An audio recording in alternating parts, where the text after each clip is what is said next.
95 million people, and now silence. Just months ago, Dubai wasn't just a city, it was a promise, a place where the impossible felt normal. Flights never stopped, money never slowed, and the world kept arriving, every single minute. But then something shifted. Not loudly, not suddenly, but enough to break the illusion. This isn't just about conflict, this is about trust. Because Dubai doesn't run on oil alone. It runs on movement, on connection, on belief. And that belief is now cracking. Dubai International Airport, the beating heart of the system, the place that feeds nearly a third of the economy, is slowing down. Flights delayed, routes canceled, insurance costs rising so fast, airlines are quietly stepping back. Because in aviation, even a 1% risk feels like 100%. And when fear enters the system, it spreads faster than any aircraft ever could. This is the first crack, not in a building, but in the foundation of everything. Because Dubai was never just buildings. It was a system designed to never stop. And now, it's hesitating. So ask yourself this. If the sky shuts down, what happens to everything built beneath it? When the rich stop coming, everything changes. Dubai was never built for survival. It was built for arrival. For years, money flowed in like oxygen. Endless, invisible, assumed. But now, that flow is slowing. And when luxury loses movement, it starts to suffocate. Take the most iconic symbol of wealth, the sail-shaped dream in the sea, a place where one night costs more than most people earn in months. It wasn't just a hotel, it was a statement.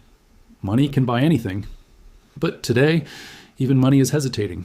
Bookings dropping, rooms empty, staff waiting, with nothing to serve. Because the ultra-rich don't chase luxury, they chase safety. And when uncertainty enters the sky, they disappear quietly. Now shift your eyes to the heart of consumption. The place where Dubai sells its biggest illusion. Dubai Mall, once flooded with millions, now echoing with footsteps. Spending isn't just slowing, it's vanishing. Because fear changes behavior. People stop buying dreams and start thinking about survival. And here's the uncomfortable truth. Dubai's luxury was never built on permanence. It was built on confidence.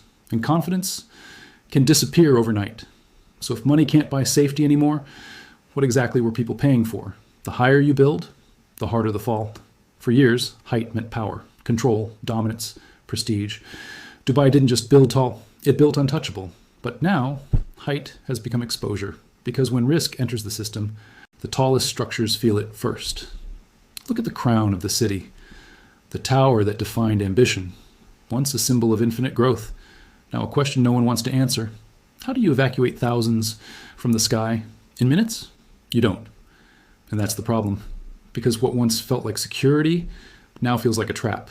The illusion is breaking. And it's not stopping there. Move away from the skyline and look at what was built on water. An artificial paradise, engineered perfection. A place designed to defy nature itself. But here's the truth no one talks about. It only works when everything else works. Supply chains, energy systems, constant maintenance, remove stability, and paradise becomes fragile. People are starting to realize being surrounded by water also means being isolated.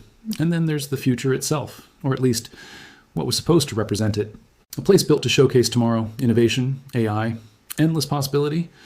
But when the present becomes unstable, the future gets postponed. Budgets shrink, visitors disappear, lights dim. Because in times of uncertainty, people don't invest in tomorrow.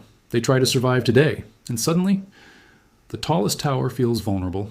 The man-made island feels temporary. And the future feels canceled. This isn't just structural pressure. This is psychological collapse. Because once people stop believing in the system, everything built on top of it begins to fall. And this is where it gets worse. Because the first real collapse has already begun. Because the first real collapse has already begun. It didn't start with a tower or a billionaire walking away. It started with silence. A place once filled with music, lights, and thousands of voices, now completely empty. This was the first to fall, not because it failed, but because it became too risky to exist. Open spaces, massive crowds, no control, no protection. And just like that, it shut down. No warning, no second chance. Just doors closing on an entire experience. And that's when reality hit. This isn't a slowdown. This is a shift from luxury to survival. Now look at something even more surreal.